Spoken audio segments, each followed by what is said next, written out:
여러분 다시 뵙게 되어 반갑습니다. 오늘이 서지에서 전하는 말씀 107번째 시간이 되겠습니다. 지난 2년 동안 여러분과 약속했던 시간을 놓치지 않고 말씀을 나눌 수 있도록 지켜주신 하나님께 다시 한번 감사드립니다. 그리고 바쁘신 중에도 시간을 쪼개어서 이 프로그램에 동참해 주셨던 여러분께도 진심 어린 감사의 말씀을 드립니다. 그동안 우리는 전에 겪어보지 못했던 코로나 바이러스라는 새로운 환경을 경험했습니다. 그 코로나 바이러스는 우리들의 생활 패턴을 뒤흔들어 놓았습니다. 그 중에서 가장 두드러진 것은 서로 간의 접촉이 공권력에 의해서 제한을 받았던 사실입니다. 인간이란 사회적인 동물이라는 이야기가 있듯이 서로의 접촉을 통하여서 관계를 형성하고 그 관계를 통하여서 우리는 서로를 이해하고 협력하며 발전할 수가 있었습니다. 이것이 지난 수만 년 동안 인류가 뒤섞여온 삶의 방식이었고 또 발전할 수 있는 밑바탕이 되어 왔습니다.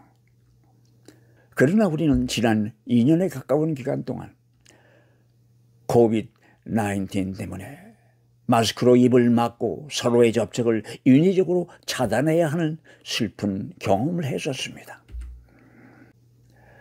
이런 사회적 현상은 우리들의 믿음 생활에도 큰 변화를 가져다 주었습니다. 그런데 그 록다운이라고 하는 극단적인 조치가 해제된 후에도 우리 주위에는 그 흔적들이 여러 가지 형태로 아직 남아있음을 보게 됩니다.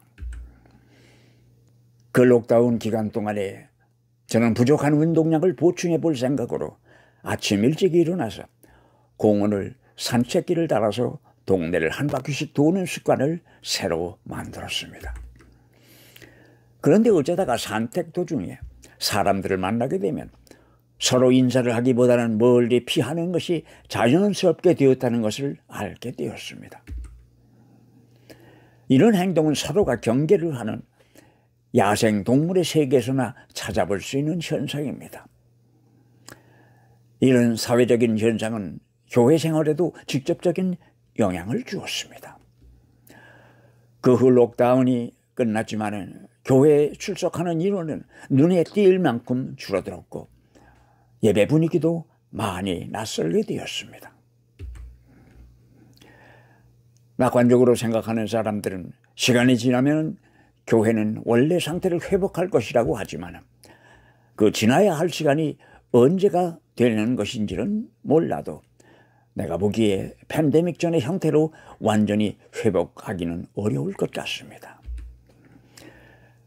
주일날이 되면 발길이 교회로 향하던 교인들의 생활 패턴에 변화가 생긴 것입니다. 매주 교회에 출석하던 사람들이 한두 번 주일 예배에 빠지면서도 아무렇지도 않게 되었고 그러다 보니 교회에는 한 달에 한 번 출석하게 되고 종당에는 서양 사람들처럼 크리스마스와 부활절 교인이 되지 않을 것이라는 장담을 할 수가 없을 것 같기 때문입니다. 실은 COVID-19 전에는 800여 명씩 모이던 교회에 요사이는 출석 인원이 그 3분의 1도 안 되는 것 같습니다. 그리고 예배 형식도 바뀌었습니다. 첨단 문명이 가져다준 인터넷이라는 것 때문인 것 같습니다. 예배를 위한 교회의 모임이 불가능했을 때 교회는 텅 빈 예배당에서 진행하는 예배를 인터넷으로 송출했습니다. 주일을 잊지 말고 집에서라도 같이 예배하자는 의도에서 그렇게 했을 것입니다. 물론 주일 예배를 인터넷으로 방송하던 것은 코로나 이전부터 교회가 하던 선교 방법 중에 하나였습니다. 그러나 팬데믹 중에 사용한 이런 예배 형식은 오히려 교인들을 예배 참여자가 아닌 예배를 관람하는 관객으로 만들었다는 생각이 듭니다. 이런 형식의 예배라면 아무 때나 각자가 편한데 어디에서라도 본인이 원한다면 누워서라도 드릴 수 있는 예배의 새로운 형태가 만들어지게 된 것입니다. 이것이 지난 코로나 바이러스가 한참이던 때 우리가 경험했던 예배와 믿음 생활의 변화된 모습이었습니다. 이 팬데믹 이후로 교회는 많은 면에서 변화할 수밖에 없는 환경에 놓이게 되었습니다. 그 중에서 몇 가지만 생각해 보겠습니다. 아마 이것은 우리들의 교회가 갖게 될 내일의 모습일지도 모르기 때문입니다. 지난 6년 동안 대형 교회를 선망하던 한국 교회 지도자들은 많은 경험을 했습니다.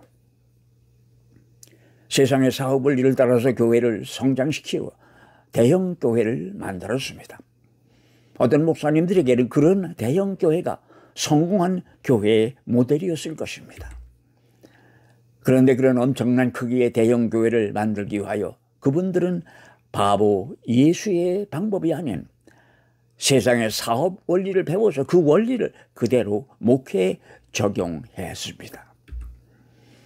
웅장한 예배를 짓는다면 더 많은 사람들이 모여들 것이고 그러려면 더 많은 헌금이 들어올 것입니다. 그러나 교회는 그 자본주의의 원리를 따라서 웅장한 대형 예배당을 건축할 자본이 없었습니다. 그래서 우선은 은행에서 필요한 자본을 빌려 예배당을 웅장하게 지었던 것입니다. 그랬더니 예상했던 대로 사람들은 몰려들었고 은행에서 빌린 돈도 어렵지 않게 갚아나갈 수가 있었습니다. 이것은 자본주의 경제체제에서 사업하는 원리입니다. 그러나 하나님의 방법은 아니었습니다. 그런데 이 갑작스럽게 찾아온 팬데믹으로 교회의 재정이 전과 같지 않으니 그 자본주의의 사업 원리의 고리가 깨어지게 되었던 것입니다. 교회가 초대형으로 변신을 하니 예배 분위기도 변해버렸습니다.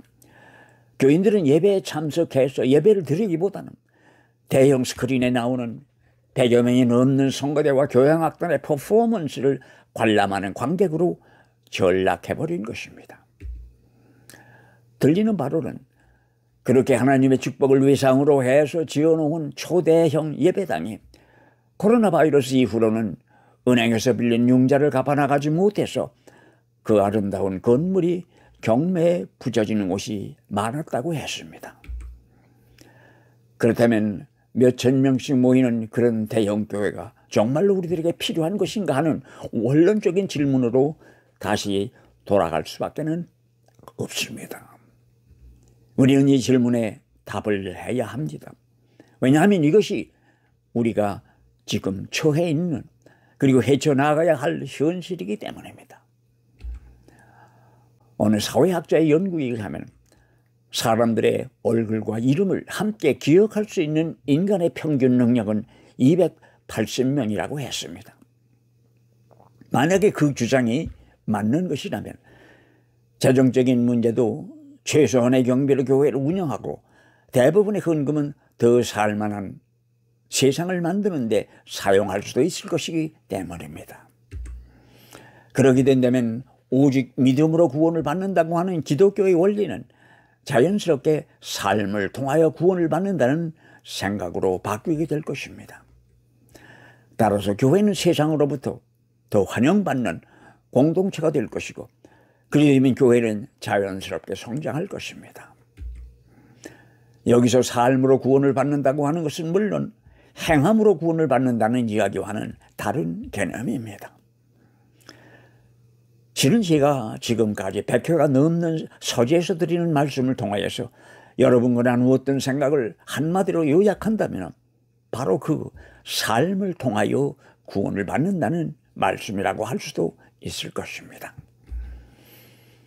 그리고 여기에 종속되는 질문으로 과연 목회라고 하는 것이 지금처럼 부목사를 몇 명씩 거느리고 기업의 CEO를 방문하게 하는 직업이어야 하는가 하는 것입니다.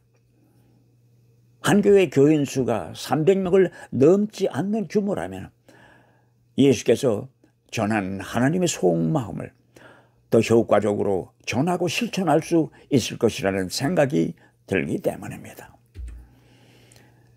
제가 서양교회 목회를 마치고 25년 만에 한국 사람들의 교회로 돌아와 보니 전과는 다르게 사도신경을 낭송하는 것으로 주일 예배를 시작하고 있었습니다. 내가 서양교회 목회를 위하여서 한국교회를 떠날 때만 해도 사도신경을 낭독하는 것으로 주일 예배를 시작하지는 않았습니다. 그리고 주일 예배 순서에서 내가 발견한 또 한 가지의 변화는 주기도문이 주일 예배 순서에서 그 자취를 감추어 버린 것입니다. 그러나 우리가 다 아는 것처럼 사도신경은 주기도문처럼 예수께서 직접 가르쳐 주신 것은 아니지만 우리 믿음의 선배들이 자기들이 믿는 것이 무엇인가를 구체적으로 문장화한 것입니다. 그래서 어떤 사람들은 그 사도신경 속에는 믿는다고 고백하는 내용이 12가지가 포함되어 있는데 이것은 12사도들이 한마디씩 한 것을 모아놓은 것이라고 이야기하는 사람도 있습니다. 그러나 오늘날 고등교육을 받은 사람이라면 우리가 믿는다는 그 사도신경의 12가지를 글자 그대로 의심 없이 믿고 받아들인다는 것은 쉽게 할 수 있는 일이 아닙니다. 그런데 교회는 그 믿기 어려운 것을 믿는 것으로 믿음 생활을 시작하는 공동체라고 강조하는 것 같다는 생각이 듭니다. 그러니 결과적으로 본다면 교변 같지만은 이성으로는 믿을 수 없는 것을 믿는 것이 기독교의 믿음이라는 이야기가 될 것 같습니다. 그게 정말로 우리가 추구하는 믿음입니까? 그렇다면 그런 믿음이 무엇을 위한 것이며 누구를 위한 것이냐고 하는 질문을 하지 않을 수가 없습니다. 21세기를 사는 사람들이 갖는 믿음은 과거와 미래보다는 현재를 중히 여기고 지금 우리가 살고 있는 이 지구라고 하는 삶의 터전을 우선으로 하는 믿음이어야 할 것입니다. 그리고 실질적인 삶에 있어서는 나보다는 우리를 앞에 그리고 먼저 내세울 수 있는 그런 믿음의 형태가 예수를 따르는 사람들의 삶이라고 저는 생각합니다. 왜냐하면 오늘이 없는 내일은 없기 때문입니다. 내가 이런 이야기를 하는 것은 여러분처럼 교회의 미래와 번영을 걱정하는 사람 중에 하나이기 때문입니다. 그러기 위하여 우리는 우리의 조상님들이 오래전부터 간직해오던 그 세상을 두루 이롭게 하겠다는 홍익인간하는 마음가짐이 우리 믿음 속에 녹아서 스며들 수 있다면 참으로 좋겠다는 생각이 듭니다. 이 프로그램은 107회로 단원의 막을 내리게 되었습니다. 프로그램은 휴식에 들어가겠으나 이 채널은 계속 열려 있을 것입니다. 여러분 감사합니다. 그리고 감사했습니다. 우리 주 예수 그리스도의 은혜와 하나님 아버지의 크신 사랑과 성령의 감화하고 감동하심이 인도하심이 지금부터 영원토록 여러분의 삶 속에 함께 하시기를 축원합니다.